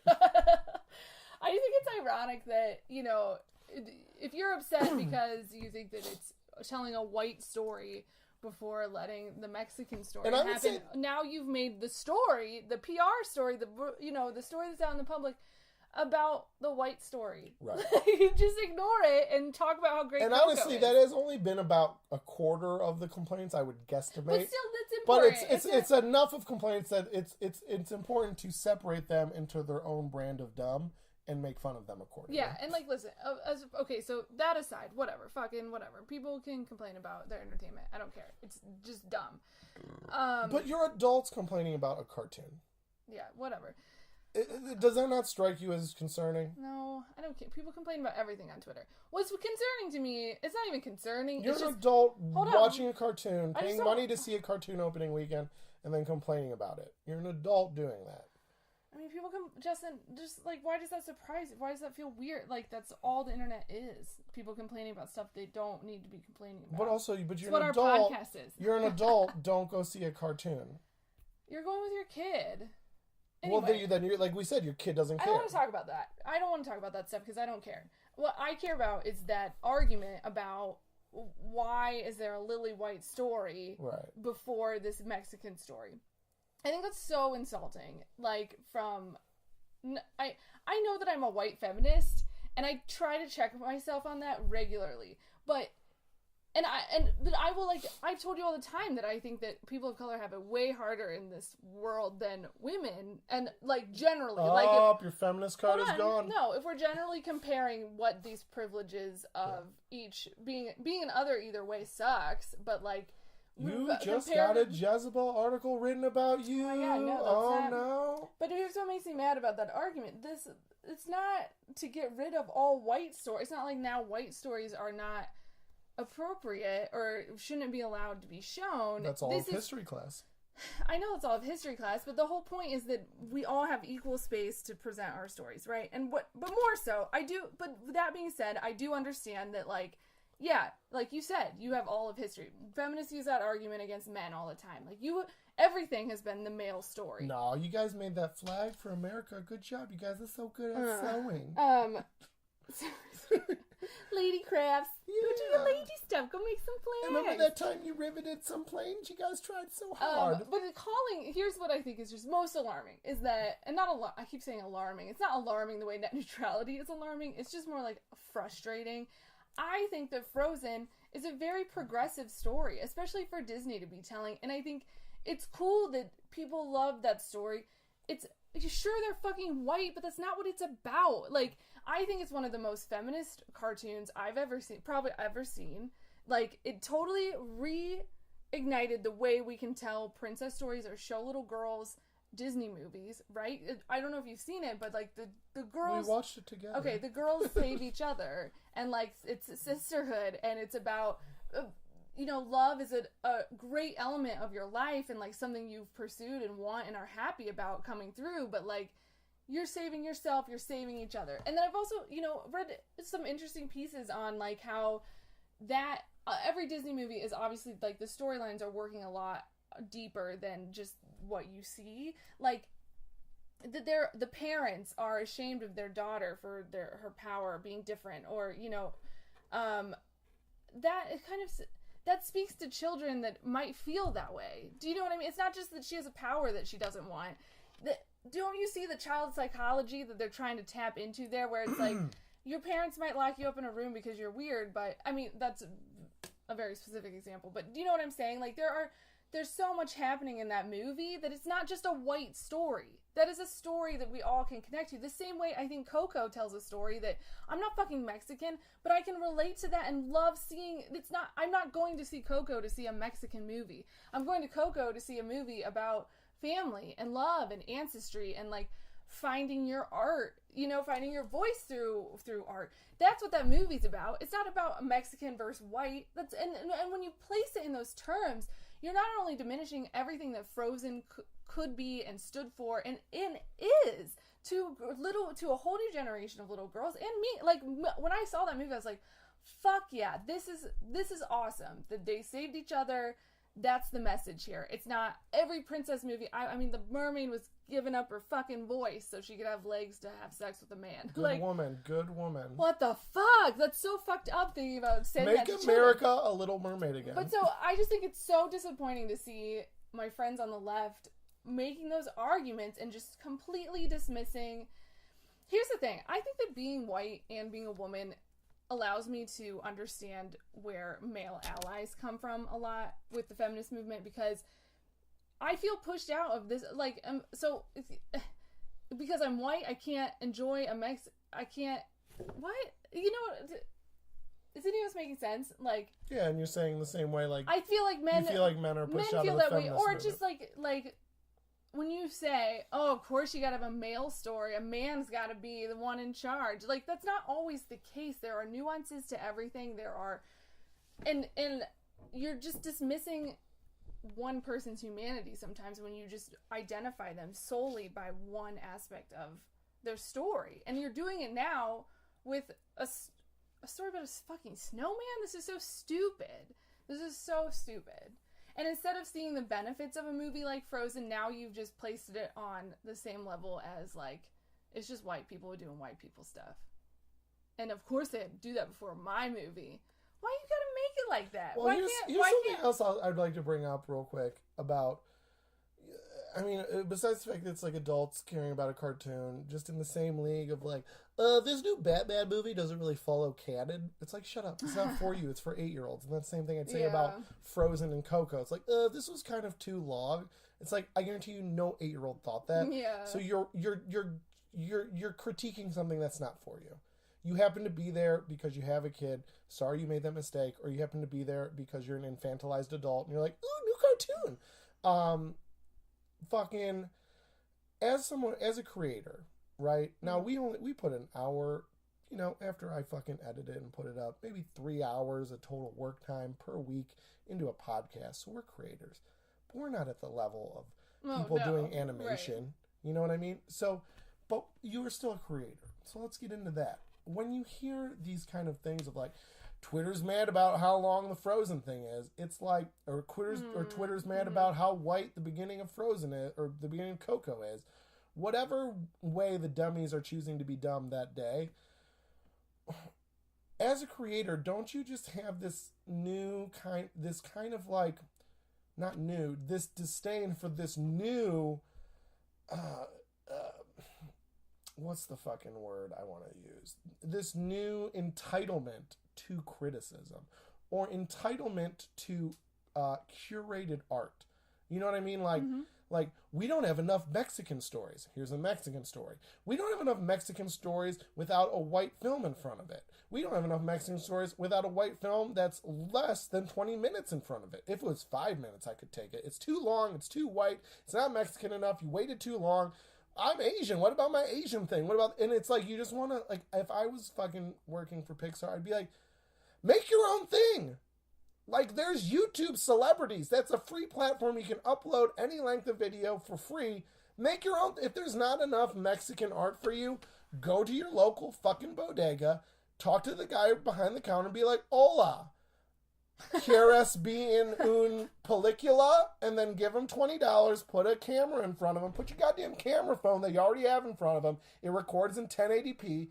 And be like, here, read these lines. Put it on YouTube. Look, there's more Mexican art now. But you're not. You say, you tell these big movie companies and these creators, these people that just want to create something that shares their voice, their voice, their vision, their inspiration. They want to do that, and they hope maybe you like it. But it's not about you, you selfish fucking audience fucking pig. It's not about you. It's about the person creating. And that's my point. If it's not good enough for you, if it's not to your interest, if it's not liberal enough, conservative enough, white enough, black enough, make your own fucking thing and get off Twitter. It's just so lazy to be like, this isn't exactly what I wanted, so actually next time can you make it like this? It's like, if you want it exactly like that, make it.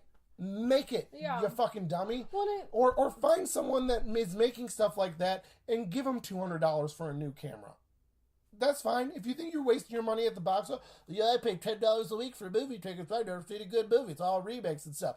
Well, then take that $10 a week and give that now, $520 to some filmmaker that you think has vision that you like that's just underappreciated or underknown. Give him money. He can buy a new camera. He can buy editing software. He can submit to film festivals, right?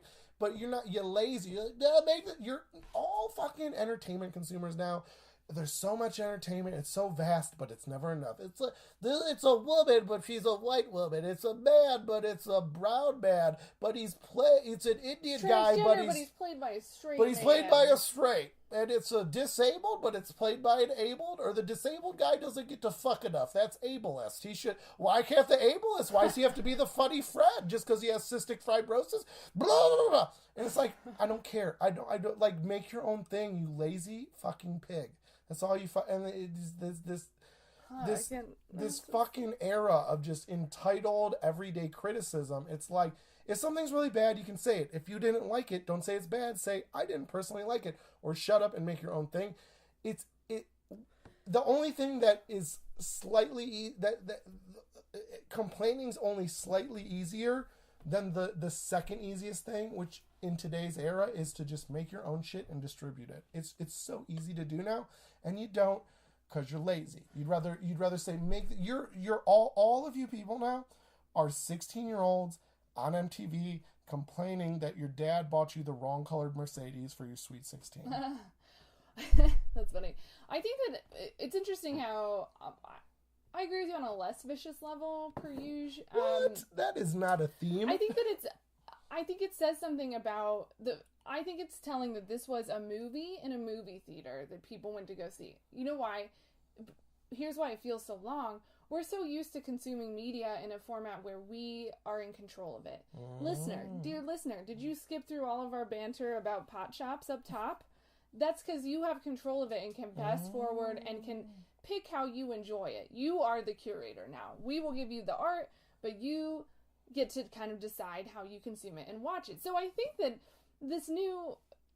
them being angry about Coco feel and like the length of Frozen is really, I think, more like a flag of like, hey, things have changed in how we consume this media and what our expectations are of being able to watch these things.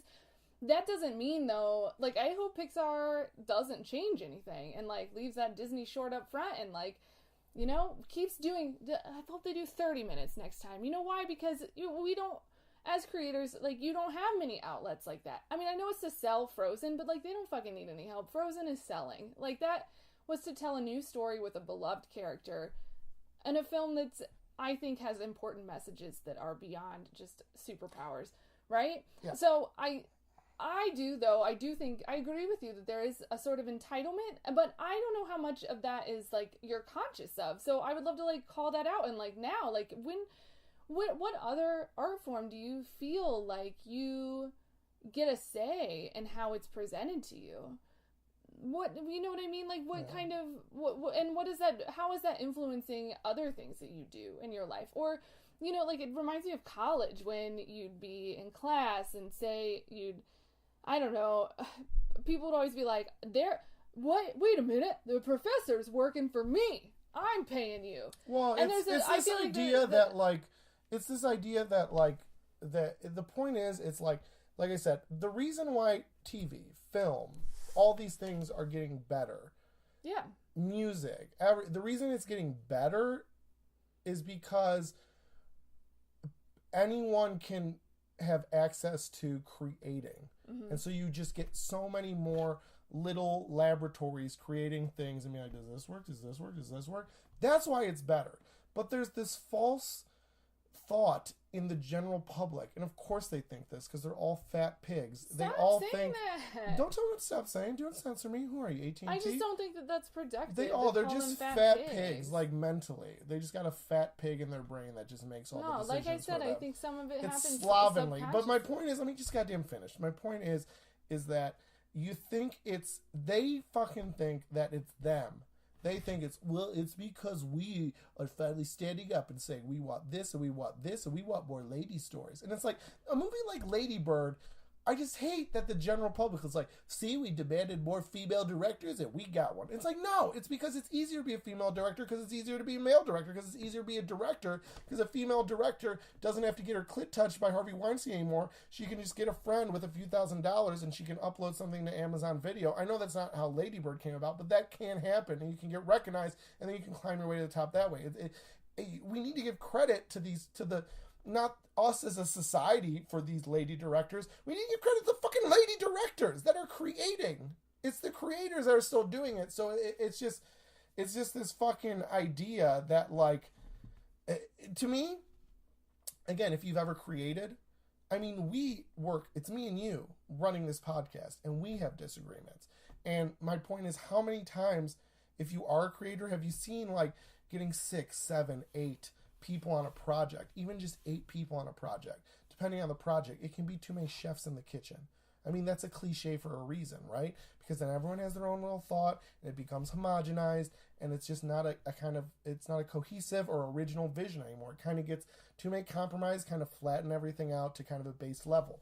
And so the idea that, like, we should get to say how long the short is before the movie. It's like, no, because then some people are going to say it's too short. Some are going to say it's too long. Some are going to say it's too white. So and then we got to have some, now Olaf's in a wheelchair and Elsa used to be a man and it's not snow because I actually have a disease where I can't be in the cold. So that's kind of ableist. And so it's like, it's taking place in a new summer season they have. And Elsa has a new power where she can also do sunshine. But I'm blind, so I can't see that. Oh, well, we're going to have songs that talk about that issue, you know, and then what is it? It's something that everyone likes for 10 seconds and doesn't understand or hate for the other 18 minutes or 15 minutes or 12 minutes, however long we decide as a community is the perfect amount of time for something to be. If these people that made $1 billion probably at this point franchise think it should be 21 minutes, guess what? I take their opinion over it than you slovenly popcorn eating fuck who's mad about a white Mercedes when they thought it should be silver. Also, my mom is Hispanic. And she loves Olaf. So to me, this would be her dream movie-going experience. 20 minutes of Olaf, who she loves. She has an Olaf blanket on her couch. She would love an Olaf 20 before her little Mexican story. It's her dream. So I can't believe my mom's the only Hispanic that loves Olaf. So, fuck you. That's what I'm more upset about from a white perspective, is all these white people being like, too long. It's like, fuck you. There's Hispanic ladies out there that love Olaf because he's vaguely Puerto Rican. We know that. You're saying Frozen's too white. We all know Olaf's Puerto Rican. Why? I don't care that he's voiced by a Jewish person and that he has a name that's vaguely Scandinavian. We all know he's Puerto Rican-ish. Why is he the Puerto Rican person? I don't want to. If I have to explain it, it'll get racist. Okay. You're half Hispanic. You can say it. I can say it. I can allude to it. If I was full Hispanic, I could say it. Since I'm only half Hispanic, I can allude to it. Yeah. See? These are the things. I think I would say being half Hispanic is harder than being Hispanic. Being half Hispanic? That was a JK. Just final thoughts are, I don't think they're fat pigs. I think that this is kind of a, again, like just like a cultural moment of, not a moment even, like I want to give that much credit. It'll be gone and out of the news cycle by tomorrow because no one will be tweeting about it anymore. I just think it shows how people expect to consume media. I think that I feel like the lesson in here is like checking ourselves regularly. Like, why do you think you should be able to demand that this Disney thing not be 20 minutes long before a thing, and then also just further for progressives and liberals, like, when are you taking away the humanity of other people by trying to stand up for another type of humanity, or what you see as another type of humanity? Or, I totally get that some stories are not being told and deserve more space to be told them, or, those stories have to carry more weight because they're the only one of their kind telling this type of person's story. But we cannot cut out all and feminists too. Like, we cannot cut out men completely from art or from life, from culture. Like, not only does that do damage to the movement, like, I am a progressive and was like, fuck that. How do you think conservatives feel when they see that? It's sort of the same thing where, like, I just don't think you can be effective. Like, it's sort of why I was mad about you saying, like, kill them. I don't think you can be effective calling people racist and expect them to come over to your side, But you understand, like, I'm saying that there's, like, maybe 20 to 30 people we should be murdering in the streets. I'm not saying brother against brother. I don't think that's actually, but I don't think that's crazy. I think in civilized society, sometimes you have to murder the leaders in the street, especially when they're de facto leaders. Like, I would never say we should murder congressmen in the street. I did say that, but only because they're patsying de facto fascist overlords, which are these corporate fucking executives. So if you're a patsy to them, yeah. But I would never say, like, the president passed a thing I don't like, we should murder him. That would be psycho because he's an elected official, right? Even if he fucking had some Facebook posts, that's not as bad as the shit that happens in Russia and China, right? And you fucking know it. So the point is I don't think that that's psycho to be like, fucking, sometimes it gets like, to me, like, that's my point. It, like, Nestle has already tried to buy drinking water. I think Coca-Cola maybe even did it too. Well, Coca-Cola is Nestle, right? Oh, is that what it is? I think so. Either way, my point is this is something that's not up on my court. That's something that happened, and we're not talking about like a Hitler where it's someone in another country where it's like where he's also doing war stuff and it's like a war thing now. We're talking about a private. He's working, and Hitler was working through the government. And I hope this doesn't sound like defending Hitler, but I'm saying, like, so you kind of approach it in a different way. Like, we go to war as a country to defeat a Hitler. Like, because it's through a Nazi government, then we take our government, we do government stuff, whether it's war or whatever. Like, there's still this structure. But I'm saying, like, if tomorrow, because it's not crazy, it's happened in other countries, and with this, you can't tell me if a company came over and was like, we own all the water now, I mean, you're really going to tell me, like, okay, well, we need to really make some signs on poster board about this. You're not saying, like, maybe it's time to murder the head of Nestle and get our fucking water back. To me, like, to me, that's why I don't think I'm a psycho. Because I'm not. Like, if you want to pass your little legislation, even if it's gross legislation, like, I've never talked about murdering someone over some sort of weird, goofy abortion law or some sort of putting the 10 Commandments in a courtroom thing, like, or any of this shit. I'm just saying, like, but this thing of, like, I just think like ending net neutrality and paying off government officials to do that, and then Congress people acting as complete patsies to it when they're willing to sit in an office and post about it on Twitter over fucking some gun control bill. If you're a patsy to that level and you're a corporate fucking fascist in training to this level of this policy, like, to me it's not just murdering them in the streets like this fucking kind of psycho thing I say. To me, that what they're doing, that's shots fired. That's an act of aggression to me. That's what I would call it. To me, ending net neutrality is an act of aggression by an unelected corporation kind of oligarchy against the American people as a whole. Not Democrat. That's the thing with policy. It's not against Democrats. It's not against Republicans. It's not against liberals. It's not against women. It's not against people of color. It's against the American citizenry and the rights it was built upon. And the kind of just like country it wants to be when it wants to be its best. It's against all that. And Coco's probably fine, and I'm sure the short is kind of funny. I want to see Coco. Do you want to see Coco? We should watch it with your mom. No, because I don't really care about... Like, I saw Frozen. I'm like, is this people were getting all wet in the clam about? This is...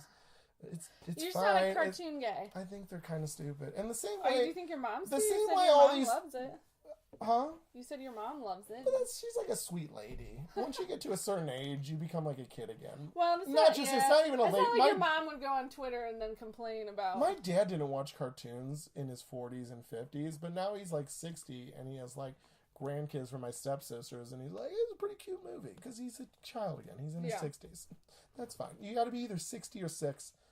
And then you can tell me what you thought of the cartoon. And guess what? You probably liked it, and that's why you watched a cartoon. You're not 30 going in there with, like, your hipster jadedness. How are you going to go in there, like, you just got mad at an IPA a week ago, and you think you have the mindset to enjoy a cartoon? That's what... And that's I just think, like, these fucking Disney movies are so overrated. I just think, like, the same way you have some Cars movie that's like, I made a carburetor joke for the kids, but for you adults, it's really a pussy joke. You know how that shit happens with, like, humor in cartoons? Yeah. I think it's the same way with, like, lessons in cartoons. It's like, this is about, magical powers, but it's really about being different. It's like, dude, I'm 33. I've seen way better movies about being different than this cartoon that like shoehorns it in like the most obvious and childish way ever. And that's fine if you're a child, but I'm like, yeah, every movie where someone's like, it's a cartoon, but it has a deeper message about blah, blah, blah. It's like, dude, there are so many more adult movies that have deeper messages about that same blah, blah, blah. It just, you set the bar low because it is a cartoon, and then you clap because it went over that bar. Jesus Christ. Okay, topic 3. Topic 3. Let's try to get you in a better mood. So, we just had Thanksgiving. Not with this topic. Black Friday. African American Friday. Why's it gotta be black? People of Color Friday, not Colored POC Friday. So, some top items sold at Target. Okay. Giant plush teddy bears. Oh, Jesus. 55-inch Westinghouse TV. Giant-sized jumbling tower game. Like Jenga? It's like big Jenga? I think so. Okay. Lego sets. What's a Hatchimal? A Hatchimal's glittering garden hatching egg. I don't know. I imagine Hatchimals are like, remember, what were those little... Oh, like... Hatchables? Yeah. I thought you said Hatchimal. No. Like M-O-L-E. Have you heard of Hatchimals? No, is that a thing? Yeah, like that's what you just Hatchimals. I thought you said hatch a mole, no. M-O-L-E. You said hatch a bull, like A-B-L. No, hatchimal, like animal, but like hatch. Oh, hatchimal. Duh. So is this the new like Beanie Baby like Tamagotchis? I think more like Tamagotchis. Like you can. Is it electronic? It's not like electronic. Nope, it's totally Beanie Babies. Glittering garden egg. Let's see. Hold on. It's so weird. Like, how do toy people predict what kids will like? It's so weird. It's just like a giant egg that hatches open, and there's like a little glittery unicorn doll in it. Sounds like a pound puppy or something. Yeah. That game. We're so old. That game with the thing in your mouth. Watch your mouth game. Jumanji. iPad. Beats headphones. iPad is considered a toy now? Oh wait, we're just doing top Black Friday items. Sorry. Yeah. Dyson vacuums. Oh, some husbands about to get a really disappointed wife. I know. Rubbermaid food. I got you the Dyson. Rubbermaid Yeah, food like you just get it for me, not as a gift. Dude, whatever. I would be so pumped to get a Dyson. Well, know what you're not going to get? A Dyson. Any gifts? Well, so that's what I wondered. What do you want for Christmas? Nothing. I want no gifts. I want the end of gift culture for Christmas. Do you think I'll get it? You sound like a parent. They're like, we have enough toys. Please, dear God. It's not that. We don't do gifts on Christmas, do we? No. And I'm going no gifts with all my family members. We started no gifts last year, and we pretty much got none. But some people tried to shoehorn it in. I call it gift rape, and did not consent to this gift. They're gift sodomizing you. Yes. So, but yeah, but like my point is, I'm fine with gifts, but it's just like gift should be, hey, I saw this thing, I thought you'd like it. Here's a gift. I give you gifts, right? Yeah. Exactly. Do I give you Christmas gifts though? No. Because it's a forced gift exchange. I know. It's like we do gifts on this day. Also, it's not exciting because it's like, what do you want? All right, I'll go get it for you. All right, here's the thing you said you wanted. Now you have it with money that we share. Isn't this the best holiday ever? Yay. So that's why we're doing Thanksgiving on the road. I told Jackie I want to start doing like maybe a Christmas where we like rent out a hall and just bring the whole family and just like, I'm just like with the money we save on gifts, we could rent that hall. We get some catered food. We do it like mid-January. Drink and dance, hang out together. Yeah, and I was even pitching around like, let's just all do a like everyone, instead of buying gifts for everyone, just basically buying them things. Like you're saying, like buy me this thing and I'll buy you this thing. So basically, we could have just bought the things for ourselves and we're net zero on the money. We've broken even on the money. So instead, why don't we buy ourselves all plane tickets and as a family we fly somewhere and spend fucking Christmas in the fucking Caribbean. It would probably end up being about the same amount of money that we all waste on gifts. So I'm just like, I'd rather do that kind of shit with my family. Just hang out with them. Because that's my favorite part about Christmas, is seeing my family. And then there's this hour where we exchange gifts where I'm just like, this is the fucking dumbest waste of time ever. You're just getting me a thing I said I'd like this. I love giving gifts, especially to my nieces and nephews. But I do get what you're saying. I feel like a lot of times, especially when it's adults, you get very much like, yeah, what does he want? Okay, I'll get it for him. Where, like, I think the whole point is, like, yeah, just being really thoughtful. Like, I'd much rather get a gift that's, like, I thought, yeah, I mean, I'm just repeating what you said. Like, I saw this, it made me think of you. I think it's basically all three topics are the same. You're like, I agree with you, but you were too bah I agree with you, but, like, yeah, like, Jesus is so vicious with your language. Too bah humbuggy. So vicious. Because I think that the idea is nice, but we've kind of lost the sentimentality of it. And, like, we just have more disposable income as human beings now, as Americans. Yeah. All of us do, right? Like, you can just put whatever on a credit card. Whereas I think that gifting before was, like, we don't have a lot of money, or disposable income. But I've been saved for saving this up. one time a year. I saved up and I bought you this pocket watch. It's like the one time a year that we splurge. And like we splurge all year. And we splurge on each other, and that's why it's special. And like I've been thinking about this, and I saw it in the window and waited for weeks to buy it for you. You can't put it on your credit card. You can't, there's no layaway. There's like, yeah. I've been like saving this for you, and I want you to have it. Like now it's, you just sort of, you can buy yourself. I mean, I buy myself whatever I want all the time. I buy myself whatever I want with Jackie's money. It's the best. I just gifted you a nice fur coat. Oh, I got a fur. I'm such a taken care of woman. But so, like, it just sort of is a lot. I think that's true. People that think we're joking around. Yeah. I did just buy a fur. It's a faux fur. Yeah. It's probably costs about the same as any jacket you got from Old Navy. But so I feel like giving gifts to my nieces and nephews are fun. It's fun because I like. I get stuff that they have on their list sometimes, but, like, I also, they're more thoughtful gifts because they're kids, and, like, it's fun to, like, do that for them. Whereas, like, I don't know, I feel like when I've given adults thoughtful gifts, they sort of feel weirded out, or maybe it's just people I'm giving them to don't know how to react emotionally. But, like, I don't know, like, there's no, I don't know. Yeah, it's there's weird. no, but like, I'm just saying, it's not the same. It's not the same as it was but when gifting culture became a thing, what do people like more than anything? Especially, like, women in your life. But I really would not even gender this. But I know women have said this in terms of being in romantic relationships. But who doesn't feel this way? What is the best gift? the gift for no reason. Yeah. So that's my point. Get rid of that dumb $300, $400, $500 Dyson Christmas budget and just get her fucking, you know, $650 gifts throughout the year. Every 2 months, just get her a little something. Mm-hmm. I'm not even gender it. Get him a little something. Get your mom a little something. Oh, yeah, you're like, you know what I mean? You're like, you can get me gifts. I get you gifts though, don't I? Do you? Yeah. You said earlier in this topic I did. Don't take it back. I'm trying to think of your last gift you gave me. What did I know I got you something recently that was like cute. I got you those socks. What socks? Remember your little no-show socks? Oh, yeah. And I know that sounds boring, but Jackie was having these problems where her socks would always slide into her shoe. And my little booties. Yeah, girls, you know those booties. And they would slide into her shoe, and now she's got a little ball of sock under her arch. Or you have to buy ones that are long, and then you look like a nerd. And I had just recently bought some socks to wear with like summer shoes. Is that not how you say it? Bought. I just bought some. Sorry.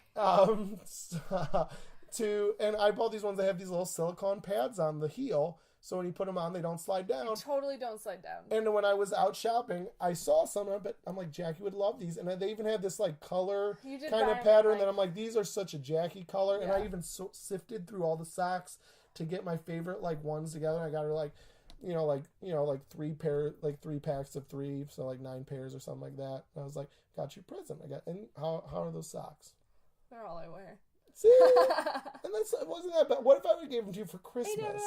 It would have been such a letdown. Because it's like, I'm expecting a gift, and now it's a sock gift. But just getting them some new socks that you love on a random July day, it's good times. Well, and like it shows that you were thinking about me and my problems. I'm always thinking about you. My accoutrements. You're my favorite person. Thanks, Justin. You're not mine now, right now, but I'll swing back. I know it's always ebbs and flows, but I always get back to it. All right. Well, this was fun. You guys, check us out at lowclass.com, lo-class.com. Do it before December 14th, before net neutrality is a wash, and you only get, Bing and whitehouse.gov. Yeah. Which, the URL is changing to the most awesome of awesomest presidents.com. That was a bad joke, but... That was awful. I know. I couldn't think of anything else. Don't force it. You're funny when you don't force it. I thought that it was funny, though. Like, I just needed you to come... I think the idea, the producer credit should go to me of like, hey, and then we change the URL name. Now you come up with the actual name of the URL. Anyway. Couldn't, they technically, even block, whitehouse.gov if they just don't like who the president is? Or if the president, say the next president is like, I'm going to repeal this net neutrality... And, couldn't they just, if he's on Twitter, just block Twitter from people, just block whitehouse.gov? Or just, make it slow to load. Right. That's how fucked up it is. They probably could do that. I don't see any reason they couldn't, unless there's some weird provision that, you can't do it for government websites or something. They wouldn't do it like that, obviously, but they'd be like, well, the thing that's in our plan for this... But why not? Then, there'd be a news report that they're doing that, and then they block that. That's what's... Yeah. No, totally. You're seeing the fucked upness of it. Someone else is choosing what information you have access to, and not even that you have access to, that you see. I just think, there's a lot of people rightfully trying to, rile up the kind of just middle of America. And I don't even mean them geographically. I just mean, mentally, who are just kind of I'm busy, I don't really follow the news. I think they're trying to rile them up by being like, you already paid $10 a month for Netflix. Do you want to pay $10 more to Comcast to let you watch Netflix? I get that tactic, but I also think, it is important to be if you go to a government website that these people think that's not information these people need because it's against us or it's against our friends who give us sacks of money, they could block that. That's also the shit you need to be it's that level. They would have control over basically our main, again, it's not 1992. It's not it's that, but it's also a lot of radio and it's a lot of newspapers and it's a lot of local broadcast news. It's this is how we get news, weather, entertainment, fucking porn. And they could pick what you it's literally the hub of all information. They could decide what you'd get. That's anything from entertainment to what's the president doing today? If he's not doing something we don't like, then you don't get to fucking know, fucker. So, all right. It's a journalist nightmare. I know this snuck into all 3 topics, but it is very important. No, it's so important. Even the clothes. I'm Jackie Manti. You can find me at JackieManti.com, and go ahead, follow me on Instagram at JackieManti. I've been posting photos from our trip and cool spots we've hit along the way. Lots of fun stuff. Justin, what you got going on? You got a show coming up. And at Jackie Manti on Twitter. Jackie_Manti on Twitter, right? Don't forget Jackie at JackieManti.com. Email, send them tip pics. Yeah. JustinGolak.com. If you live in Austin, come to that Austin show. But as soon as I get back into Chicago, I got Chicago shows, and you can find those at JustinGolak.com as well. And then at Justin Golak on Twitter. Follow me on Instagram too, at Justin Golak. We're gonna go on a new coat date as soon as we get back. As soon as we get back into town, first week in December. You can see that fur coat, you guys. So if you want to see if you want to see what that fur coat looks like, want me to see me stunting in that fur, faux fur, respect the animals. Yeah, follow me on Instagram. You can see dope pictures of me looking dope. You can also see my tracksuit, velour tracksuit. Oh yeah, you can see our matching suits, guys. So do that. And then, yeah, Justin at JustinGolak.com. Email. Send me them dick pics. And that's about it. Yeah. Hit us up on Patreon. Go give us some support. Yeah. It'll be a nice way to spend your Christmas money. Yeah. Just give us gifts. Yeah. Bonus episode is up. Our first one of many, so you'll get bonus content right away, even at the $1 level, and you can get merch at the higher levels, and you can give those as gifts if you're in a family that still does that gift thing. Patreon.com/LOClass. No dash. There you go. All right. FemComPod.com. Check out all of our later episodes. LowClass.com. Yeah, later episodes. Check out future episodes. Episodes to come. LowClass.com. LO-class.com. Bye. We didn't even practice that.